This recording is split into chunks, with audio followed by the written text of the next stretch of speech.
Okay. Yeah. Dear. I'm gonna have to... Yeah, the cast of characters, we all know.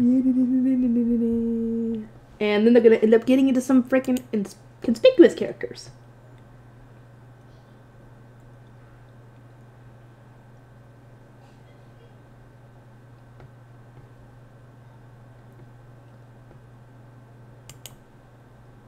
Dear Lord Almighty. Look at all these. Yeah, I'm just not even... You guys can stop it, pause it, and look at it. But I'm not. It's too small. Okay, prologue. Once the Archduke Conference was over, the nobles and the Geeves in the castle were all informed of the decisions that had been made. One of the more important outcomes was that 2 brides from Ehrenbach were being wedded to the duchy. They permitted Freuden's marriage? Who the heck is Freuden?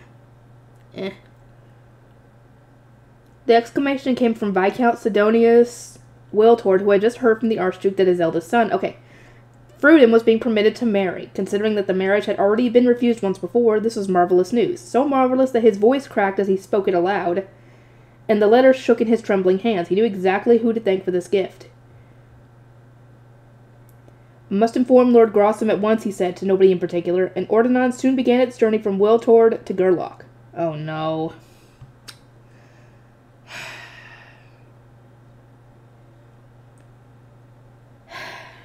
Both provinces were in the south of Ehrenfest, and their Geeves were considered the very center of the former Veronica faction.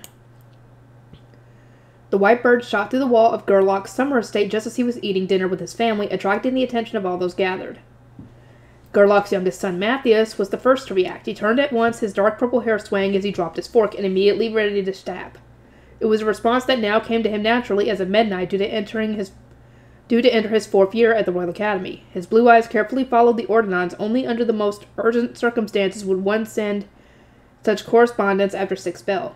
The white bird circled the dining room leisurely before settling down on Viscount Gerlach's arm. Lord Grosham, this is Sidonius, it said. Ehrenfest has sent word to me. It seems that, due to a discussion with Ehrenbach during the Archduke Conference, my son Freuden has been permitted to marry Lady Bettina. I shall tell you the details myself the next time we meet in person. Matthias continued to stare at the ordnance. He knew there was no reason to doubt what he was hearing. It was an update from Guy Wiltord, a man who was very much not their enemy, but he struggled to believe his ears even as the Burg spoke its message at their time. Lord Freuden and Lady Bettina's marriage was rejected years ago, Matthias muttered. To think he would be permitted now when the Ob knows that reversing his decision will cause unrest in the duchy. Is this truly happening? The mana shortage was being felt all across Jurgensmith, and Matthias knew from his intelligence gathering in the Royal Academy that Ehrenbach was especially devastated. It made no sense that its Ob would willingly relinquish a med noble to another duchy. Sending an archnoble or a member of the archducal family had the potential to secure a stronger relationship with the duchy that could support them in turn, but med noble marriages offered nowhere near as much influence. Grossam scoffed at his son's confusion. Did you not hear the message, he said. This was decided during the Archduke Conference. I am wondering why Ehrenbach would take such an interest in a med noble marriage. I cannot imagine they would push for something so minor without some ulterior motive. Ob Ehrenbach must truly care for these 2 young people. A betrothal dissolved by the decision of an Ob brings no happiness to anyone. You should understand that better than most, Grossam replied, his gray eyes boring into his son. It was an evasive answer, and Matthias quickly concluded that no amount of prodding would get him to the information that he wanted. Greater duchies certainly are magnanimous, Matthias said, withdrawing from the topic of conversation. Grossam returned a satisfied nod, while Matthias's mother gave a pleased smile of agreement. This marriage would have been doomed if not for Ehrenbach's support, she said. Today is a blessed day. I don't like when he does anything. It just... I get a bad feeling, obviously, because, he was working with Daldorf and the others. I assume he still is. And I don't get it. Besides, the only reason that they would have to send those 2 over from Ehrenbach to Ehrenfest would be to use them as spies, because they can't afford to send any people because of the mana shortage. So, I don't know. Father, shall we go to Wiltord to celebrate? Matthias's older brother, John Rick, asked. I would like to hear more about this whole situation. Indeed, if we are fortunate enough, they might assist with your marriage as well, Grossom replied. Matthias's mother nodded in her agreement. Let us go as a family. Now what gift shall we bring for Fruden? There was nothing unusual about such a spontaneous trip. The approval of a once-rejected marriage was cause for celebration, and Gerlach was on good terms with Wiltord. But Matthias felt a profound sense of unease nonetheless. Thank you! Somebody who doesn't like the idea of this. Besides, our Rosemine and the others, obviously. He found it strange to see everyone celebrating Ehrenbach seemingly unconcerned, like it had supported an attack on the Ehrenfest archducal family. Or never mind, it had supported an attack on the Ehrenfest archducal family. Perhaps this blind support stemmed from Ehrenbach's status as a greater duchy, and the misplaced assumption that all greater duchies were deserving of such worship. Either way, it was much too different from how things were in the Royal Academy, where the Ehrenfest students all worked together to spread trends and boost the duchy's ranking.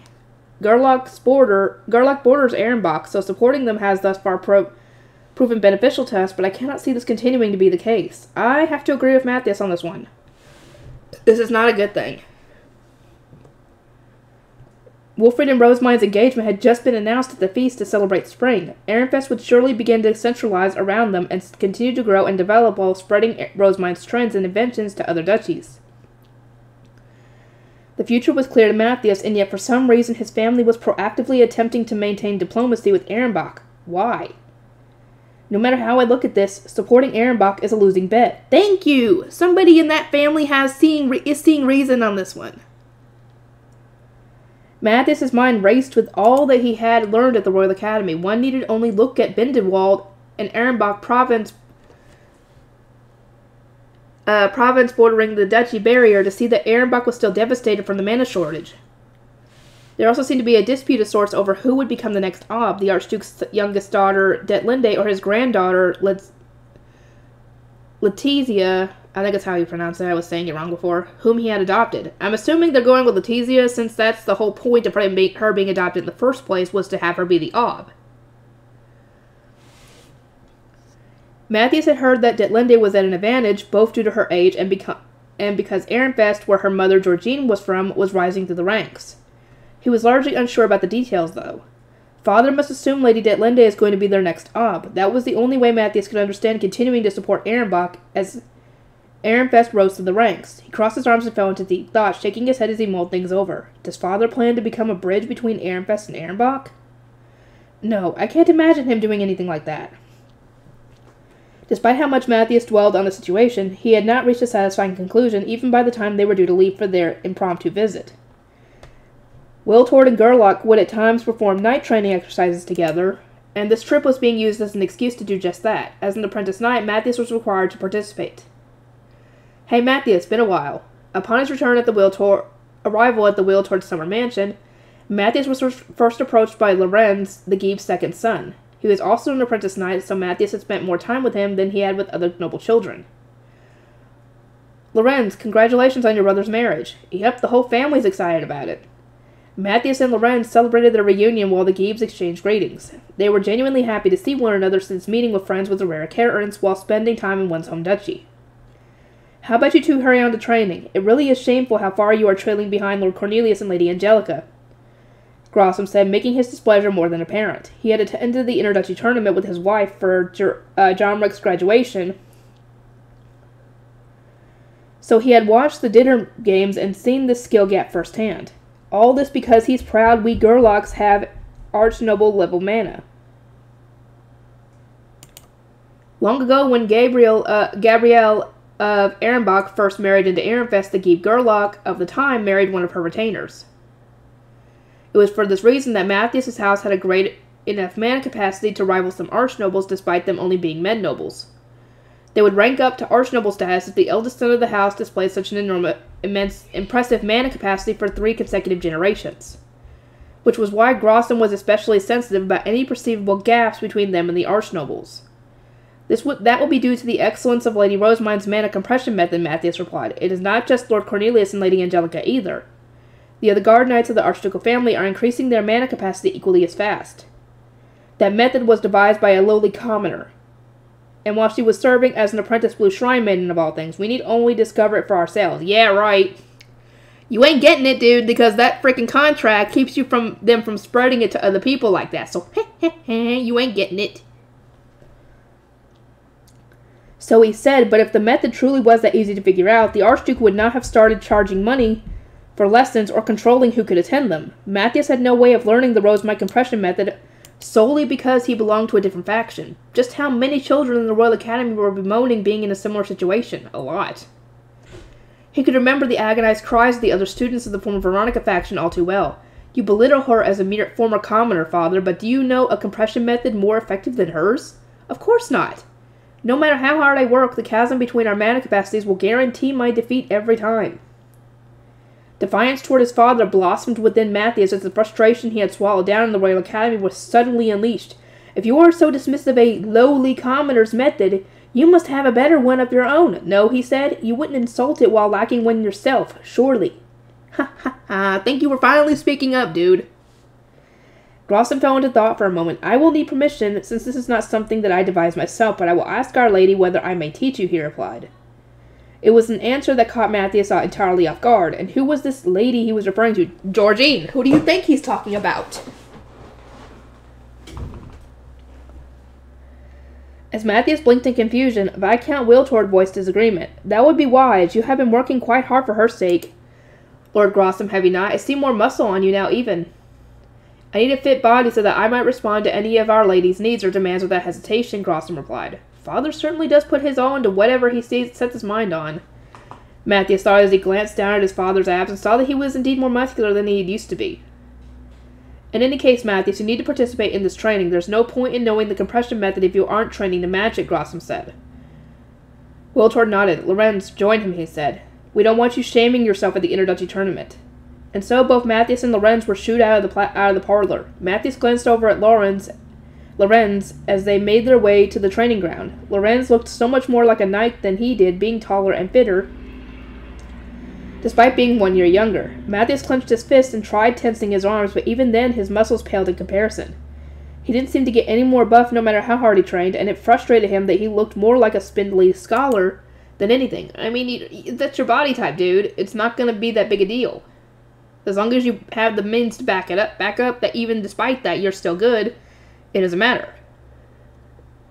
Hey, Lorenz suddenly pulled Matthias from his sad musings, his orange eyes shining with excitement. Do you really think Lord Grossum is going to teach us that compression method he spoke about?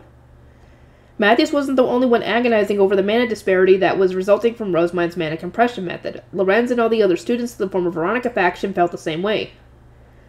I understand your excitement, Lorenz, but who do you think their lady is?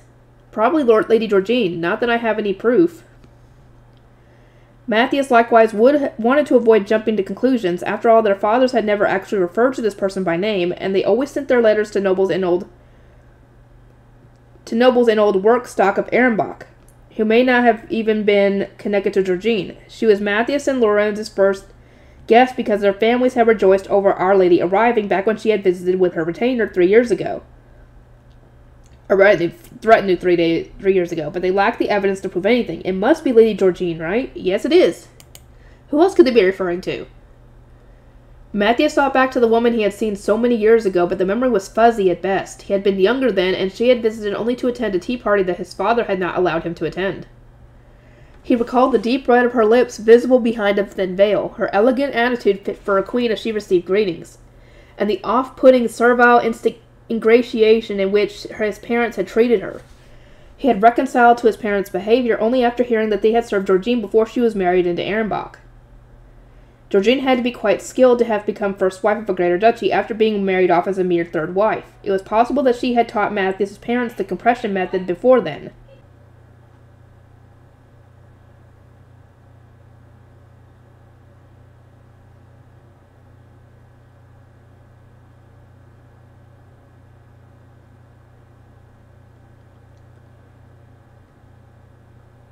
Much like Rosamund had taught her retainers. That said, would she teach Ehrenfest nobles her method now that she's the first wife of Ehrenbach? The mana shortage in Ehrenbach truly was critical. Surely it was a much wiser decision for her to teach her method to her own duchy's nobles rather than Ehrenfest nobles like Matthias and Lorenz. Not a single reasonable explanation came to mind, and that was the main reason why Matthias was not entirely convinced that they were referring to Georgine. I suppose there's no point in dwelling on it forever, Matthias said. I'm more curious about why they're giving more training to knights when we're already so busy with the sudden star binding. Lorenz clapped his hands together in apparent realization. Oh yeah, Father was talking about doing more joint training with Gerlach too. Upon hearing those words, Matthias felt a sudden wave of uneasiness. Why were the Giebs having their knights attend more joint training sessions now of all times? This feels just like when Father was summoned after the attack on the Archducal family. Matthias doubted that his father would ever attack the Archducal family. There were eyewitnesses who claimed to have seen him in the Grand Hall, but his suspicions somehow still remained. The queasy feeling from back then resurfaced. Lorenz, do you know the details of the ceremony? Nope, just the basics. It's going to be held at the border gate instead of the castle. Sounds like the Archducal family of both duchies will be showing up. You mean Ehrenbach's Archducal family is going too? Yeah, since Ob Ehrenbach's niece is marrying Lord Lamprecht at the same time. This was the first Matthias was hearing of that. He had wondered why a greater duchy would involve themselves in the marriage of a mere men noble, but now it all made perfect sense. It had been to strengthen their push for one of their own to marry Lamprecht, who served Ehrenfest's Archducal family and was the son of its knight commander. Ehrenbach was sinking its claws deep into Ehrenfest as it could. This isn't good, Matthias murmured. Should we warn the Ob? You can try, but we're kids. I doubt he'll take us seriously. Plus, think about what that might happen to us after. I can't imagine our fathers would ever forgive us, Lorenz replied. He sounded deflated, but Matthias struggled to tell whether his warning was truly out of concern for their safety. I know how you feel, but if we follow after our parents without understanding their intentions, we'll end up walking down the same road as Roderick, Matthias cautioned, remembering the boy who had suffered the consequences of mindlessly obeying his father. He may not have been able to change his own faction by will, but he could at least express his intent through actions. He wanted to choose whose stake to work for, to decide for himself who he saw as his lord or lady. Just as John Rick said, Lady Rosamund isn't being established as the next Ob, despite being best suited for the position, Matthias continued. This engagement has locked her into being the first wife. Still, I think she'll remain at the absolute center of Ehrenfest, that the duchy will continue to revolve around her. And with that in mind, I can't overlook our fathers working against the Archducal family. You know, maybe Lady Rosamund will believe us. If we can get a meeting with her, that is. Sounds like even Lionsgang nobles are having a hard time there, Lorenz replied. Matthias had never considered that her guard would be so tight that not even nobles of the same faction could meet with her. If this were the Royal Academy, we could at least contact her indirectly through her retainers, but Matthias trailed off. There were few enough opportunities for apprentice knights to speak with guard knights during training sessions, and now that they had returned to Ehrenfest, there were practically none at all. You sure are a worrywart, Matthias. We can't say for sure if something's going to happen. Besides, what are the chances that they try to attack a place with two Obs? Lorenz said, ever the optimist. Not like stressing about it now will change anything. Matthias glared at Lorenz, his arms crossed. If our fathers really are planning something, then we need to act. Otherwise, it'll be too late. Thank you! We got freaking people speaking a reason here!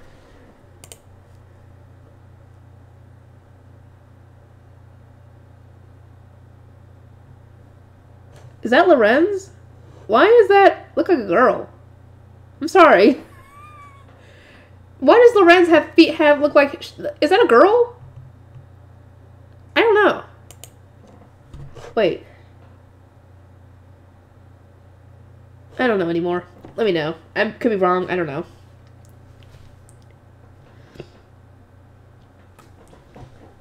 Matthias was certain that his father had at least some involvement in the Ivory Tower incident. The man had exchanged countless letters with Ehrenbach around that time, and seemed aware of what had happened even before winter socializing. That was why Matthias could not discard the possibility that his father had likewise been involved with the attack that put Rosamund to sleep for 2 years. It's important to expect and prepare for the absolute worst, Matthias said. Do you disagree? Matthias, Man, you really are like Lord Grossum. Lorenz chuckled. You think ahead and form all sorts of plots just like he does, like father, like son, huh? Matthias responded only with a frown. At least on that particular day, it was a comparison he did not welcome. Okay, we got some rebellion possibly leaking out between the former Veronica faction people. Okay. And in a good way, too. Apprentices in the temple. Thank goodness that's over. You complained way too much, Sylvester. The objection-filled private discussion about the Archduke Conference and the upcoming Starblind ceremony had finally come to a close. I returned to my room and immediately began reading the letter that Hannelore had sent me. She mentioned that the Ehrenfest book had been light, easy to hold, and, since it was written in modern vernacular, had an exceedingly smooth read. Her heart had apparently throbbed when she read the knight's love stories and saw the illustrations. She even asked me to lend her any other romance stories I might have. You can count on me. I'll ask Mother to pump out even more. Ferdinand had rejected my romance novel, so my intention was to encourage Elvira and the fiction-loving women in her faction to continue their passionate endeavors. Next, Hannelore can borrow Royal Academy stories. It has a lot of romance in it. After reading the letter, I looked at the book Hannelore was letting me borrow. It was covered with rich decorations and so extremely thick that I struggled even just lifting the cover. There was no way I was going to be able to hold it, so I found myself wishing I had a slanted book stand like the ones in the temple bookroom. Inside the book were ancient tales from Dunkelfelger written in archaic, hard-to-decipher text. The first few were written in a more narrative fashion, like stories based on the Bible. But as I continued turning the pages, it began feeling more like a history textbook. If this was factually accurate, then the duchy had existed since what was pretty much the birth of the country. They might have rewritten the events to prop themselves up, though. I'll need to cross-reference with a bunch of works from other duchies to be sure. Dunkelfelder was a duchy founded on the principles of the warrior spirit, so many of its stories were about knights who persevered no matter how many times they lost. They fought and fought and fought until they eventually won in the end. It was exciting to read tales that reflected the cultures of the duchies they came from. The book was packed with things I didn't know, which meant there was plenty for me to transcribe. Feline Hartmut, I imagine you are going to be busier in the coming season as you travel between the temple and the castle, but please do assist with transcribing this book, I said. Does this mean the Abb is allowing apprentices to accompany you to the temple? Hartmut asked, his voice tinged with excitement. Indeed, after discussing it with Sylvester, it has been decided that your permissions in the noble quarter shall now extend to the temple. That said, the only rooms in the temple for noble retainers are the 2 rooms for guard knights, and only adult guard knights may stay in them. The rest will need to commute. Understood, Hartmut replied, agreeing at once. There was an unmistakable sparkle in his orange eyes. I turned to look at my female retainers, concerned that they might be uneasy about the idea. Having permission to enter the temple and actually going there are separate matters, I said. If your family is opposed to you entering the temple, or you feel uncomfortable with going there, you may continue staying behind. No, that's okay. I want to try the temple food Angelica was talking about, Judith replied, actually sounding excited. She didn't seem too opposed to the temple, which is somewhat a surprise considering how poorly it was seen by noble society. Perhaps it was because, like Bridget, she hadn't been raised in the nobles' quarter? Feline asked whether she would be able to see her little brother Conrad in the orphanage. I would need to contact Wilma beforehand, but it seemed safe enough. Meanwhile, Lenore was agonizing over the situation. As an archnoble, Cornelius recommended that she try visiting the temple before making a decision, so she settled on doing that. I certainly thought it was a better idea than refusing to go based on prejudice alone. It seems that all my apprentice scholars and apprentice guard knights will be accompanying me on this first trip, but what of my apprentice attendants, I asked. Laisletta exchanged a glance with Brunhilde. I would like to prioritize the embroidery, she said. Once the note outfits are made, I would appreciate the chance to see the house.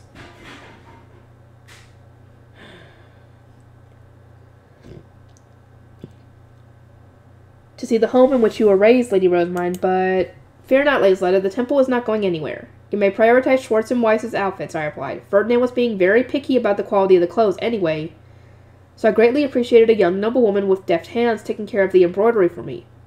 She gave a refined chuckle as she reached for the sewing kit. In that case, I will remain in the castle and embroider as well. I assume we are not needed there since you have your temple attendants, Brunhilde said. She then went on to point out that her and Laisletta's presence would only deprive my temple attendants of work, a valid point that I admittedly hadn't considered. I will focus on my castle work, but please do call me for any meetings on dyeing or the like. Incidentally, I received word from my father the other day. Groschel has finished preparing to import the printing industry. He said that he will soon be contacting Lady Elvira. I inhaled sharply. This is much sooner than I expected. I had assumed they would need more time, since much preparation required dealing with commoners. Maybe the other provinces will finish just as quickly? Brunhilde responded with a polite giggle, just as I began considering whether I should rethink my printing plans. Our houses share blood with Lady Elvira and received much advice from Gabe Haldensale, which enabled us to finish so quickly. I see. In that case, once Wilfried has performed the final checks, we can go to Groschel with the Gutenbergs. I am excited to see what kind of place it is. Please take me with you, Brunhilde said. I nodded my approval. We want a guide anyway. Once I had finished directing my retainers in the castle, an ordinance arrived from Ferdinand stating that we would be returning to the temple tomorrow after breakfast. I brought my retainers to him when the time came, which earned me a strange look. This is quite the crowd, Ferdinand remarked. You truly need so many people. Think of this as a guided tour for the apprentices, I replied. I plan to show them the temple and explain their respective workloads. When there are no meetings, the scholars can work in shifts, and only 2 guard knights need to accompany us. But in any case, will you not be glad to have extra helpers? Naturally, I intended to bring them all with me when it came time to help Ferdinand with his work. He nodded with a quiet interjection and gazed across my apprentice guard knights, his lips then curved into a slight grin of amusement. What's so funny? I returned to the temple via high beast with Hugo and Rosina. It was strange to be surrounded by my retainers' high beasts as well. Fran and Monica watched with widened eyes as we all landed by the temple. I also saw several stiff expressions among my retainers at the sight of the Grey Priests and Shrine Maidens who were here to welcome us. Fran, Monica, these are my retainers, I said. They are henceforth going to be visiting the temple on a more regular basis. Everyone, this is Fran, my head attendant within the temple, and this is Monica. They are not of the castle, but please consider them your equals as those who serve me. Thanks to Fran, I can focus on guard duty in the temple. The Grey Priest Lord Ferdinand trained her really good, Angelica noted, puffing out her chest as she praised Fran for letting her escape the tedium of paperwork. Some chuckles leaked out, and the tension in the air quickly faded. Now then, I shall go to my chambers to get changed. Daniel, Angelica, use that time to take everyone to the rooms for the guard knights. Understood. I entrusted the 2 of them with guiding my retainers before following Monica and Fran to the high bishop chambers, where I then explained the circumstances to Zam. My apologies, I said to him. I imagine you might find it quite nerve-wracking to have nobles walking around the temple. Well, you need not worry about us, Lady Rosamund, he replied. As you are the Archduke's adopted daughter, we have known for quite some time that this day will come. After a brief rest, at third bell we will be leaving to help the High Priest. I intend for my retainers to experience life in the temple for themselves. Daniel and Eckert can manage, so I am sure the others can as well. Fran gave a bemused smile, no doubt thinking about how my retainers were being thrown into work so soon after arriving. Will Lady Angelica be guarding the door as always, he asked. Yes. It is important for them to see how things will usually be. Zam and Fran left for the kitchen to prepare tea, while Monica stayed behind to help me get changed. Monica, if any of the visiting nobles say anything nasty to you, or you feel that you are even the slightest bit danger, please do tell me right away, I said. I do not want any of you to be hurt while I'm unaware. As you wish. I'll report even the smallest detail, she replied with a relieved smile. As expected, she had been nervous about so many unfamiliar nobles visiting the temple. Once I was changed, I called everyone over. Refreshments had already been prepared, so I took a demonstrative bite of Nicholas' sweets and sipped the tea that Fran had poured for me. It's been too long since I had temple sweets. I don't even get to eat these at home, Cornelius noted, as he happily reached for some. He was of a higher status than any of my other retainers, so it was only after he had started eating that everyone else followed suit. Wow, these are so tasty, Juniper murmured. Have Angelica and Daniel been eating sweets this good the whole time?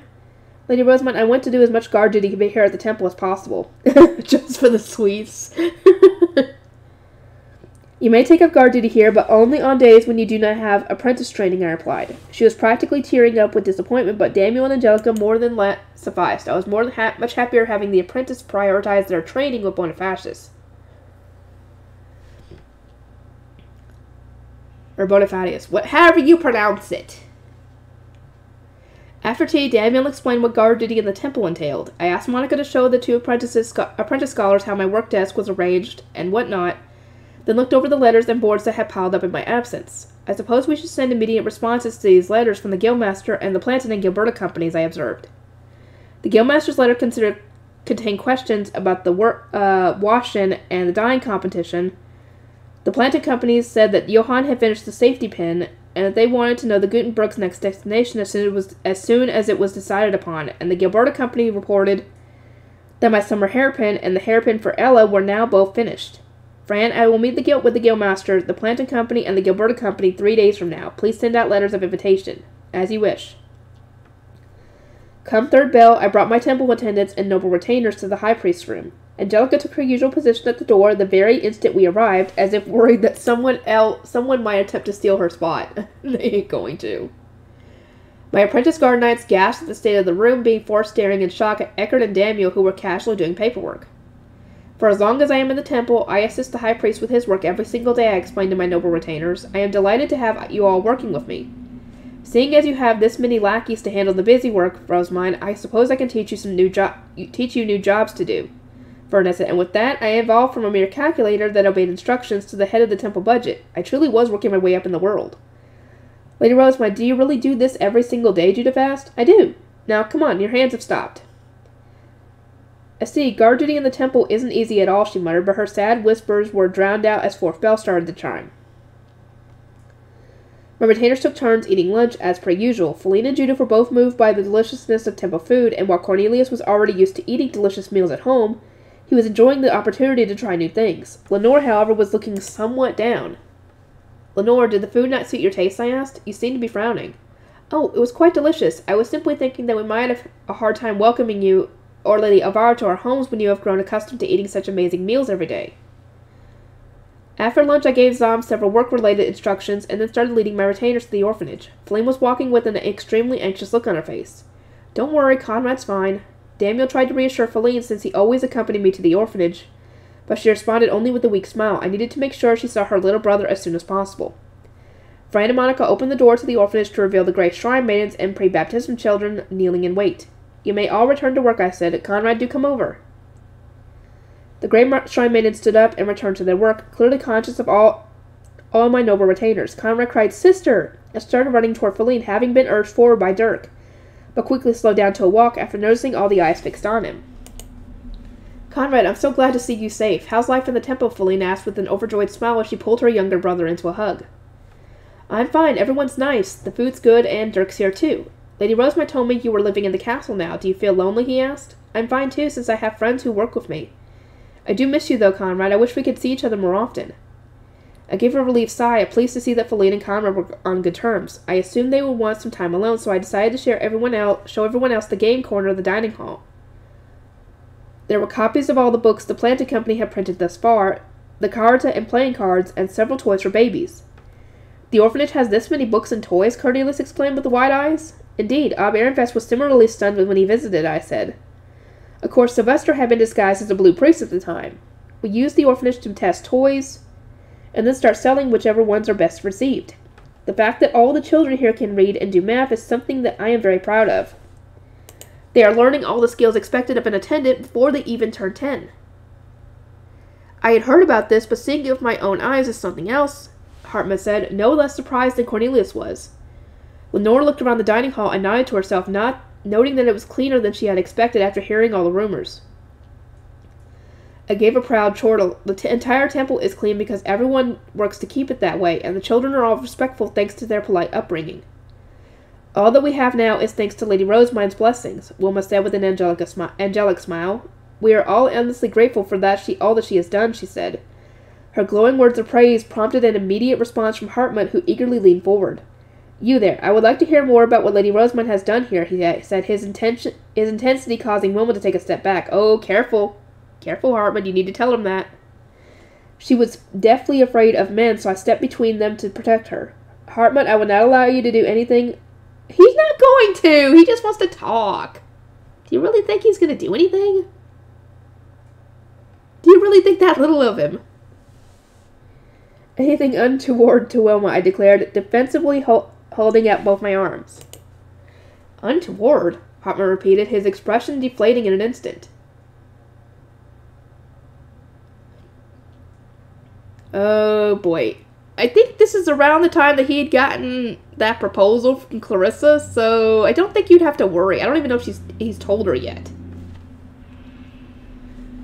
The sight of our exchange made Wilma giggle. Lord Hartmut, if I were to elaborate on Lady Rosemine's splendor, we would most certainly be here for the rest of the day. There is no time for such talk now, but perhaps we can speak later. Thank you. I would love to hear about Lady Rosemine's saintly deeds in the orphanage. Wilma, why would you even suggest that? I cried. The very thought of her talking about my saintly legends took me by surprise, as the idea that Hartmut would be making frequent and eager trips to the orphanage. It was as though she shared his fervor on some deep level. How could this happen? I thought I was protecting her. What changed? There were a few lingering concerns, but it seemed that my retainers all came away with good impressions of the temple. That was good. A discussion with the lower city. My meeting with the Guildmaster and the Plantain and Gilberta companies was scheduled for the afternoon 3 days after my retainer's first arrival at the temple. I was a bit tense about having scholars attend a meeting with people from the lower city, but Hartman seemed excited as we made our way to the orphanage director's chambers. Lady Rosemont, what will you be discussing with the lower city merchants? He asked. My main interest is how the lower city has been faring since the Antwicum. Whatever, I replied. Aside from that, I intend to discuss accommodations for the merchants coming from other duchies with the Guildmaster, explain where the Gutenbergs will be going next to the planting company, and receive my ordered products from the Gilberta Company. Hartman noted all this down while Feline watched and copied him. It wasn't long before we arrived at my chambers, which were already prepared for our guests thanks to Monica and Nicola. Angelica was standing outside the door, while Daniel and Cornelius were guarding the inside. Lenore and Judith were absent since they had training today. Hartman, Feline, and Cornelius looked around curiously when we reached the second floor.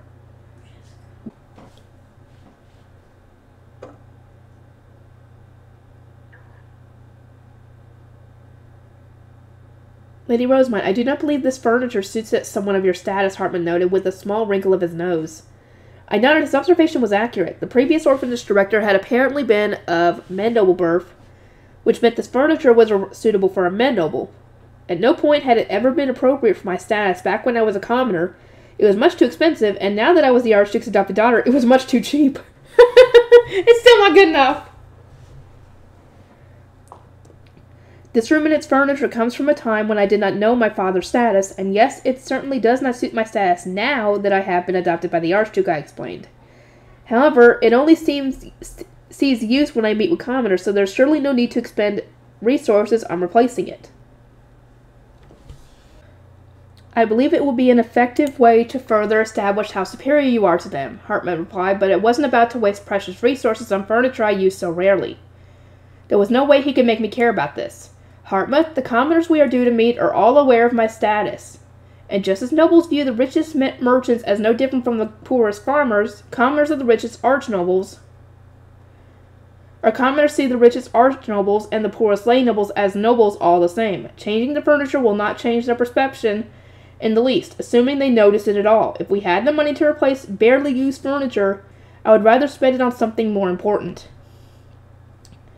Something more important? Such as? Hartman asked, seemingly so fixated on providing me with chambers befitting my status that no examples came to mind. Books, naturally, or perhaps creating new printing presses, developing new bookcases, or saving for the eventual creation of my own personal library. There are endless productive uses for money, are there not? New furniture is very low on the priority list. Lady Rosemont, as nobles, it is crucial that we prepare environments appropriate to our status, Cornelius said, backing up Hartman with a bemused smile. In other words, create an environment fit for myself. Understood. I shall save money to the best of my ability and strive to purchase book after book so that I may one day create a library suitable for the adopted daughter of an Archduke. We're not talking about libraries.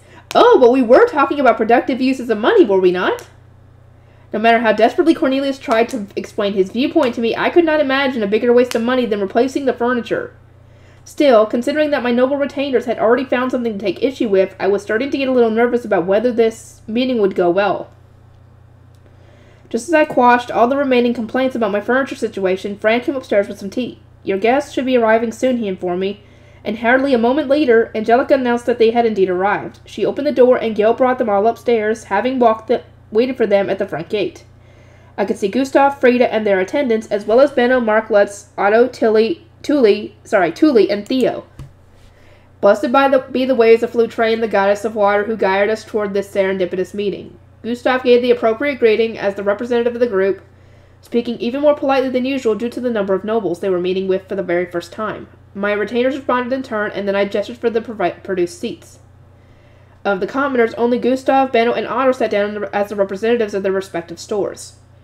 Klassenberg and the Sovereignty were selected as our business partners during the Archduke Conference as planned, I said. We have verification paper for the Merchants Guild to use in identifying the merchants arriving from these specific areas. I signaled to Hartman, who handed over the other halves of the verification seats we had given to Klassenberg and the Sovereignty. The paper for Klassenberg was red, and the paper for the Sovereignty was black, making it clear which was which. This was all thanks to the colored ink that Heidi had developed.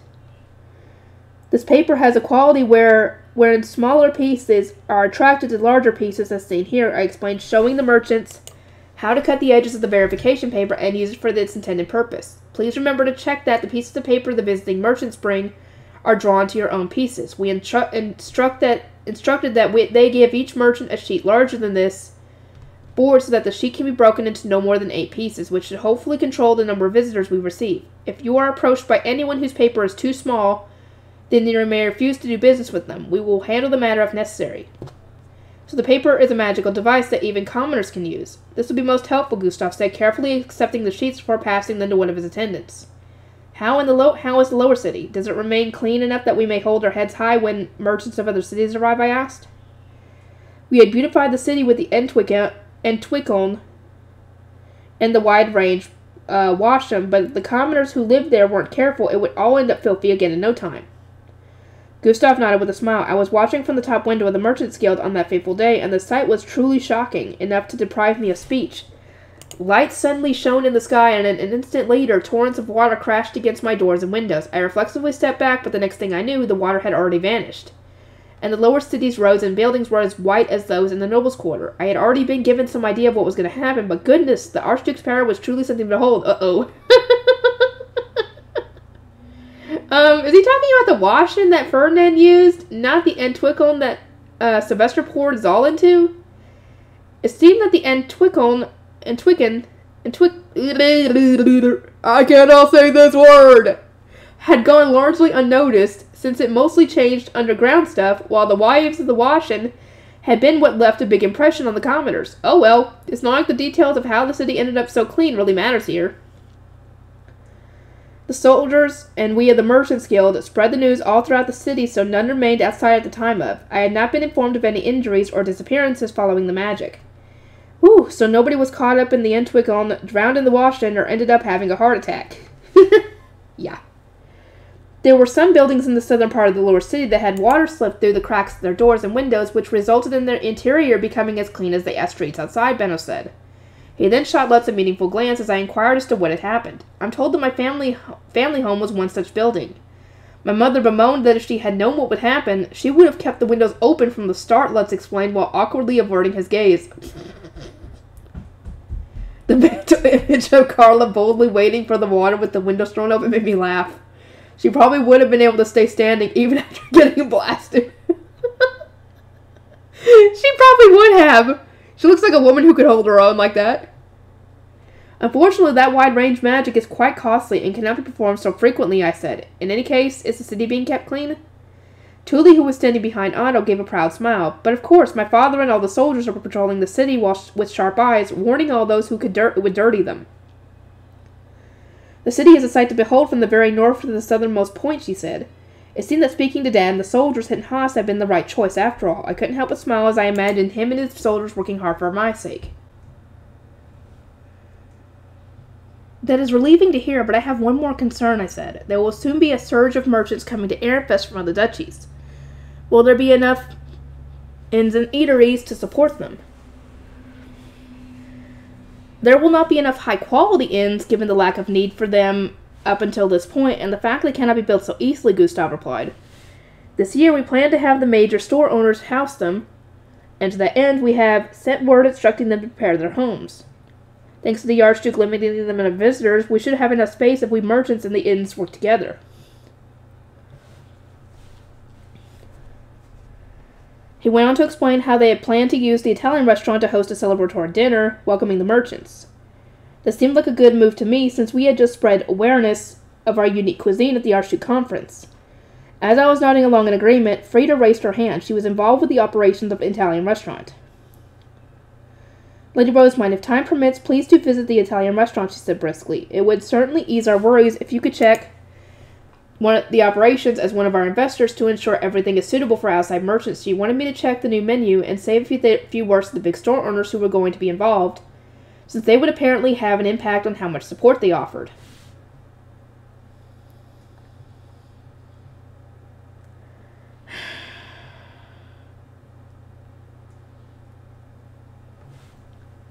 Here we go. You there. Hartmut suddenly interjected, his tone harsh. You speak above your place. Do you think you have the right to give such direct demands to Lady Rosemine, the Archduke's adopted daughter? Not even a noble would dare speak as you have. Oh, good lord. Dude. You should have told him. Tensions immediately rose as everyone feared they had just earned the ire of a powerful noble. I shot Hartman a fierce glare. Nobles were going to be attending meetings about the printing industry from now on. But those meetings would prove useless unless they learned to stop being so stuck up. It would also be harder for me to protect those in the lower city. I hold these meetings precisely to hear the direct requests of our lower city citizens. A scholar who fails to understand this and interferes will not be permitted to attend, regardless of whether they are an archnoble or my retainer. My apologies, Hartman replied. I failed to understand your intent, Lady Rosamund. Yes, you did. I returned my attention to Frida. This summer I will need the support of the merchants, not just for housing merchants of other duchies, but for interduchy marriages and the dyeing competition.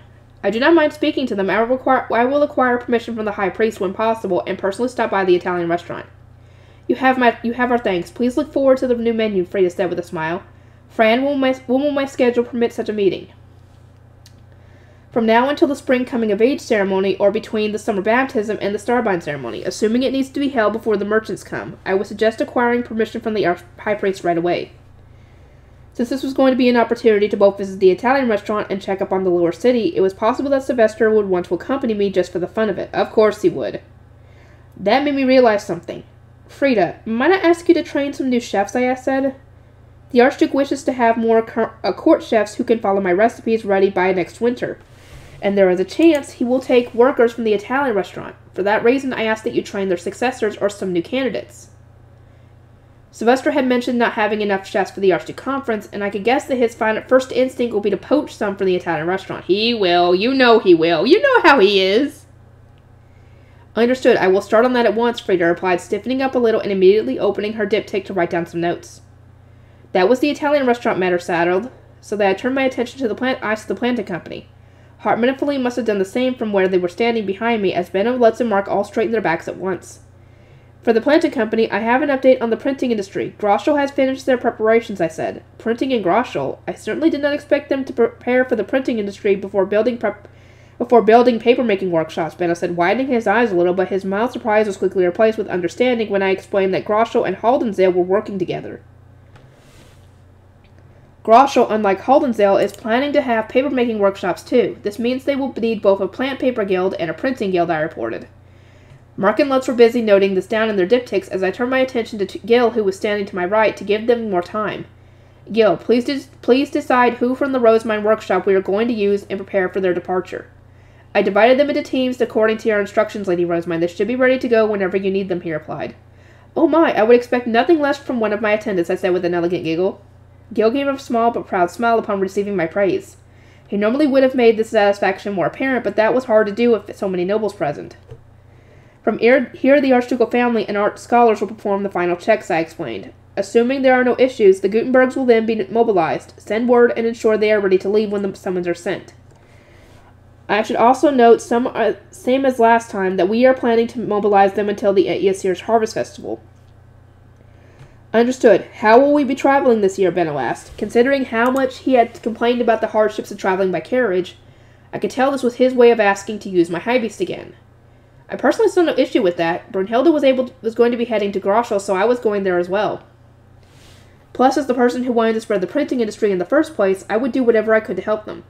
We will travel via my high beast, I said. Plan with that in mind. We thank you. That information will prove exceptionally helpful. Benno then turned around. Lutz, the experimental pin. Lutz took out a small pin out from a box he had been carrying and politely held it out to me. Lady Rosemine, this is the so-called safety pin you ordered. Johann's disciple Danilo made it. If you are satisfied with the product, they said they can produce many more. I examined the safety pin from top to bottom, looking at it from every angle before experimentally putting it on and taking it off again. It was made exactly to my specifications. It seemed that Danilo was Johann's disciple for a reason. Oh boy. It is exceptionally well made. Have Danilo make a good many more, I said. I then lowered my voice to a low murmur. Perhaps I should grant him the title of Gutenberg as well. Lutz shook his head. Johann said that he still has a long way to go. He needs to learn to make metal letter types before anything else. As expected of the first Gutenberg, he is strict with his standards. Tell Danilo that I wait the day he earns Johann's approval, I said with a smile. Lutz nodded, his jade eyes crinkling into a smile in turn. As you wish. I will pass your words on to him. Now regarding the formatted paper being produced in the Rosemine workshop. May we begin using it first in the lower city, he asked. The formatted paper had been made to avoid any confusion with paperwork when the merchants from other duchies arrived. Gil had informed me that the planting company had already been trying it out, since its workers and those from the Merchants Guild needed to be familiar with the forms before they were put to use. Certainly, I will purchase a sample and ask the Archduke whether they may be used in the castle as well. Mark, how did the paper feel when the planting company experimented with it? Does it make work easier? It does. Having standardized forms make everything much easier, Mark said, deepening his smile as Lutz nodded along beside him. If it made work easier for the planting company, then I would surmise that the Merchants Guild would adopt it readily. On this occasion, we made forms for the merchants of other duchies, but if you find them so useful, we could perhaps think of making forms for other purposes as well. If using standardized forms is your intention, I believe we will need to lower the price of paper so that smaller merchants can purchase them as well. More paper-making workshops will be productive to this end, Benno said, his eyes gleaming. Most merchants relied heavily on wooden boards, and he wanted us to lower the price of paper as much as possible so that he could steal their business. Benno often said that I was too hasty in my actions, but when it came to earning money, he seemed just as bad. You both are like that. It has been decided that more paper-making workshops will be established to aid the spread of the printing industry, but the exact number will depend on how many craftsmen can be assigned to work on them, I explained. Securing more people is not an easy process, I assume. Lady Rosamund is correct, Master Benno. Properly learning the paper-making process takes quite some time, Lutz said, having personally taught those in Ilgner and Haldensale. Benno muttered a few words of reluctant understanding in response and sighed. I giggled, then turned my eyes to Otto, Thule, and Theo, the trio representing the Gilberta Company. Thule smiled in response and raised the box in her hand ever so slightly, a silent appeal that the hairpins were inside. I gave a slight nod to indicate my understanding. I received word that the summer hairpins have been completed, I said. Thule, would you show them to me? Here is yours. May it please you, Thule said, as she delicately removed the lid of the box. I could feel Feline lean forward slightly behind me, curious to see inside. Inside the box was a hairpin decorated with 2 large, beautiful flowers. The center of the petals were blue, the divine color of summer, but gradually turned white as one approached the edges. It was an impressive feat, especially considering how hard it was to make flowers that matched the dark blue of my hair. Surrounding the petals were various leaves, including some yellow-green ones that would dangle about while I was wearing the hairpin. It was clear to see how much thought and effort Thule had put into making it. How do you like it, if I may ask, Lady Rosamund? Thule asked. Given the proud look on her face, however, she might as well have said, I worked pretty hard, huh?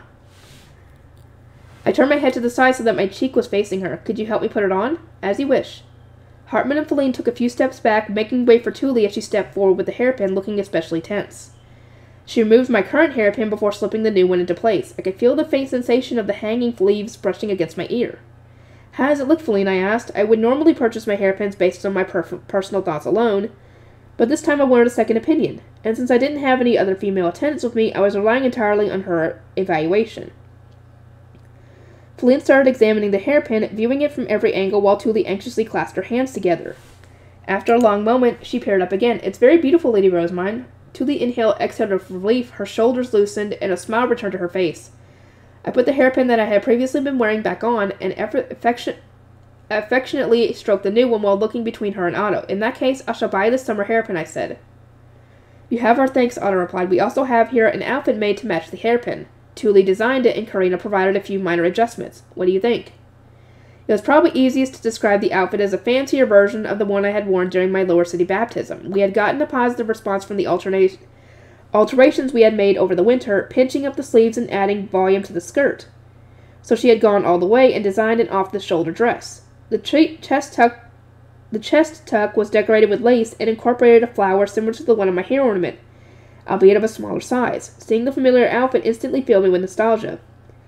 I will soon be inviting the Gilberta Company to the castle, and I asked that cloth suited for this design be brought for inspection, I said. I am extremely fond of what you have produced, but before I can order it formally, I must hear the thoughts of my mothers and attendants. The simple fact that Thule had designed the dress made me want to order one on the spot, but having more power didn't always mean having more freedom.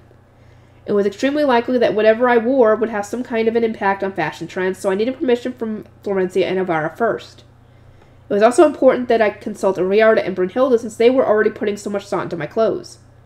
Thank you again. We shall await your summons, Otto said with a smile. Thule was still looking especially proud, and it made me happy to know she was working hard on not just hair ornaments, but learning to make outfits as well. Good luck, Thule. I believe in you. We also have with us 2 hairpins that we designed for Ella. I believe either would suit her, but I have not seen what she plans to wear. Have you, Lady Rosemine? Tuli asked. She had 2 hairpins in her hand, one white and one yellow. Both were decorated with plenty of small petals and different colored leaves.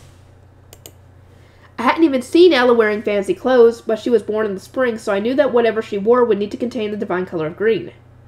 It was clear that Tuli had taken this into account when making the hairpins, since she had chosen a variety of colors that would match any kind of green outfit. I decided to go with a yellow one since I thought it would best suit Ella's hair. I shall take this one, I announced, taking out my card and tapping it against Otto's to pay. I would be purchasing my own hairpin and outfit later, since I still needed Ferdinand to give me the money for them. How was the dyeing? Did the craftspeople work hard? Oh, to say they worked hard is an understatement. Every single workshop finished its normal workload far earlier than usual in the hope of securing more time to do research. Things have been quite lively indeed, Otto said, having visited each workshop himself. Tuli nodded repeatedly in agreement. Those connected to the dyeing industry were getting quite spirited, and it seemed that the young people in particular were striving to master these new techniques. Lady Rosemine, may I have a moment to ask something? Gustav interjected before glancing over at Otto. The Gilberta Company sent a request to the Dyeing Guild. It seems that, at your suggestion, they intend to hold a large-scale dyeing competition. That is correct. Did you yourself not say that it would be wise for me to acquire more exclusive relationships? I would like to see dyed cloth from all the workshops so that I might decide who to give my exclusive business to. I didn't have very many exclusive relationships with workshops, plus I had been advised to search outside of my usual group of Gutenbergs.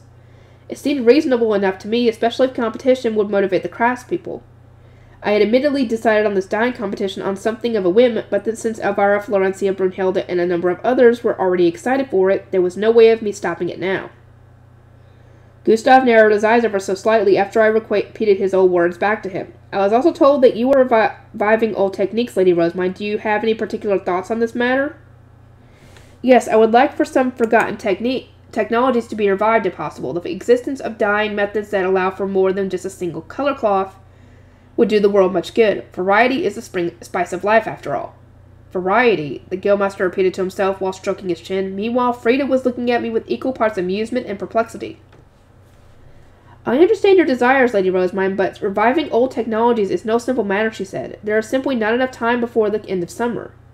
Of course, I do not expect any of these technologies to be revived in less than half a year, and I am not demanding that anyone revive them either. I simply want a winter outfit made from wax-resisted dye fabric. Or dye cloth. The dyeing workshops and craftspeople can decide how to use the technologies that the Gilberta Company informed them of through the Dyeing Guild, I said. We had given them a hint, and what they did with that information was up to them. I would appreciate it if the Dyeing Guild were to write down any dyeing methods used this time to preserve them for future generations. Preserving technologies? That is quite an interesting idea, Frida said, blinking in surprise. Gustav exhaled slowly. In that case, am I right to assume this competition is being held at the end of summer no matter what? He asked. I could guess that he viewed the whole situation as a massive pain in the neck, especially considering that Ehrenfest was going to be in a state of unprecedented chaos when the merchants of other duchies flooded in, but there was no helping it now. My initial aim was for this to be a private event, but upon reporting the idea to my guardians, my adoptive mother, the Archduchess, and several archnobles all expressed their interest. It is no longer something that I can stop with my own power, I said. Everyone stared at me in shock, their eyes so wide that I worried they might pop out of their skulls. Benno in particular was wearing an expression that seemed to say, "You never told me about this!" The Archduchess and several archnobles, Gustav asked, it seemed this event is going to be on a larger scale than I anticipated. I appreciate that, but considering that I began this competition for the sake of creating my winter outfit, it cannot be delayed until next year. Making clothes takes time. At most, we can delay things until the start of autumn. Any longer, and the seamstresses will struggle. Gustav exhaled again, his expression making it clear he wanted to hold his head in agony, while Benno had a distant look in his eyes, as though he were recalling his struggles from back when Elvira had made so many unreasonable demands. Haha, you get to deal with that too! That said, if one looks at this from another angle, this is also an opportunity for dyers to prove their skills to and gain the attention of nobles other than me. I assume this will serve to motivate the dyers even more, since they are more likely to come across clients who will appreciate their particular talents. To each their own, as they say. If we introduced a voting system like we had done during the pound cake taste testing event, there would be more dyers in the limelight, and there were thus more dyers winning exclusive business relationships. I imagine this is going to be a struggle for you as the guildmaster since you must keep track of so many guilds at once. But please entrust this matter to the Dying Guild and focus on accommodating the merchants from other duchies, I said. I will speak to the interested nobles about holding the competition at the start of autumn rather than the end of summer, and once the details are settled, we will inform the Merchants Guild and the Dying Guild of the Gilberta Company. And with that, the meeting was over. I returned to my High Bishop's chambers after seeing everyone off and asked Fran to prepare some ink and paper. There was still some time before dinner at 6 bell, and I wanted to spend it transcribing the book Hannelore had lent me.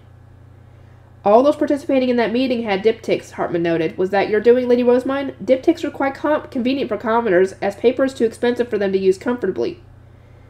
I believe my attendants in the Gutenbergs have spread them throughout the lower city, although their reach is limited since so many are illiterate. So did you not give the diptychs to them as gifts? I gave them only to my temple attendants and a selection of the Gutenbergs. They spread from there on their own, I said, which prompted Hartman to give me an exceptionally envious look. If you would like one of your own, I could always introduce you to the planting company. No, I would have liked for you to give me one yourself. If you gave them only to your temple attendants and the Gutenbergs, can they not be seen as a symbol of your faith, Hartman asked, which made me realize I hadn't given any particular gifts to my noble retainers. He wants one! He wants one, Rosemine, give it to him. Given that not many of my noble retainers would be particularly happy with receiving a diptych, it might be best for me to think of something else. I will consult Ferdinand and come up with something, I said. Hartman smiled. My saint legend had driven him somewhat off the deep end, and it was troublesome to say the least, but he was a skilled scholar, and it was a fact that he was of great help to me. I needed to praise my noble retainers just as I had praised Gil when he did his work, but this was a little more complicated. For commoners, I could simply give them whatever they needed and express my praise through words, but I wasn't too sure how to work with nobles.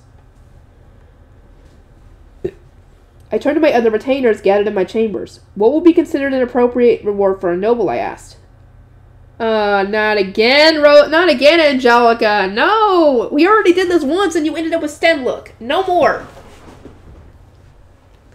I want your mana, Lady Rosemine, Angelica cried out before anyone else could speak. No! Lord Ferdinand forbade it, Daniel and Cornelius shouted in unison, recalling the incident that had resulted in Stenlook. I know! I still found that. I can't wait for that to be animated. Oh my god. That's gonna be freaking funny. I imagine they're gonna have Ferdinand recording the guy doing Ferdinand recording lines to have Stenlook talking in the background with Angelica in the scene and stuff. Indeed, the problem here was that I needed to avoid carelessly giving people what they wanted, even when it was well within my means. I will decide after asking Ferdinand what level of accomplishment is deserving of a reward, and what that reward should be, I stated. Drawing a conclusion on my own will only lead to me getting scolded. Yeah. Cornelius laughed. Right. Lord Ferdinand gives rather long lectures. I'll be happy with whatever you chose to give me, Lady Rosemine, Feline said. It was such an adorable response that I wanted to give her absolutely everything. I really do need to ask Ferdinand first, though. He'll get mad for sure if I start giving out whatever I want. True. As we spoke, the preparations for the transcribing were finished, meaning Feline and I could start working through Hannellore's book. Feline was copying the text exactly while I was rewriting it in modern vernacular. It certainly is a hard book to read, what with all these old terms and phrases. How can you understand it so effortlessly, Feline asked me. I'm simply used to it. The first book I ever read was the Bible, and so many of the other books in the temple are written in older languages. Transcribing this will serve as a valuable experience for you. I'll do my best. As Feline and I transcribed together, I noticed that Hartman was also writing something down. What are you writing there, Hartman? I asked him. I'm working on my own research. I have discovered many new things today. Wait, is he referring to his research on me? Please, no, stop. Hartman noticed that I was trying to stop him and set down his pen. He was wearing such a surprising, serious expression that I unconsciously froze in place with my hand outstretched toward him. Still, I never thought you were speaking with commoners on such equal terms, he said. Most conversations between nobles and commoners consisted of no more than the nobles giving orders, so to Hartman, who had worked with other scholars in the castle as an apprentice, commoners were little more than beings who arrived in audience chambers and silently listened to the commands they were given. In the castle, they do not speak their opinions or give reports like that, not even to lay nobles, and that is something I find troubling. I would rather nobles pay more heed to those beneath them, I said. Feline looked rather pleased with my statement, but Hartman seemed unconvinced, presumably because he was an archnoble and was thus used to others paying attention to him. I pondered the situation for a moment, wondering what I could say to make him understand. Although nobles are the ones who establish trends, commoners are the ones who actually create the trendy products. If one wishes to spread the trends they work so hard to establish to other duchies, cooperation with commoners is essential. Ehrenfest has no doubt remained a bottom tier of duchy for this long precisely because it failed to understand this. You believe so? If we view this as nobles thinking up trendy goods and commoners making them, then nobles are the thinking mind while commoners are their hands and feet, no? Overloading commoners with unreasonable demands is no better than crippling one's own arms and legs. Hartman did not respond. Instead, he puttered my words in quiet consideration. The Gutenbergs and all those who attended today's meeting are like my arms and legs. Without them, I would not have been able to make plant paper, nor would pound cake, carta, or playing cards have even come into existence. Commoners are also responsible for making our food and sweets. I merely come up with ideas, they are the ones who make them a reality. Thus, other nobles crushing the Gutenbergs is like them crushing my arms and legs.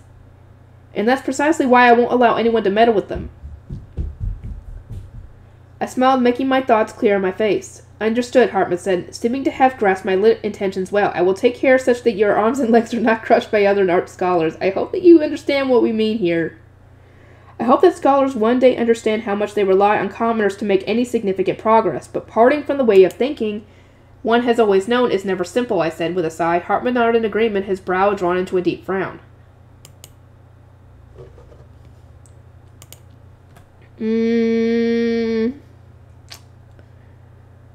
I want to keep going, but at the same time, I don't want to make it too long. Okay. This will be it here, and I'll see y'all next time.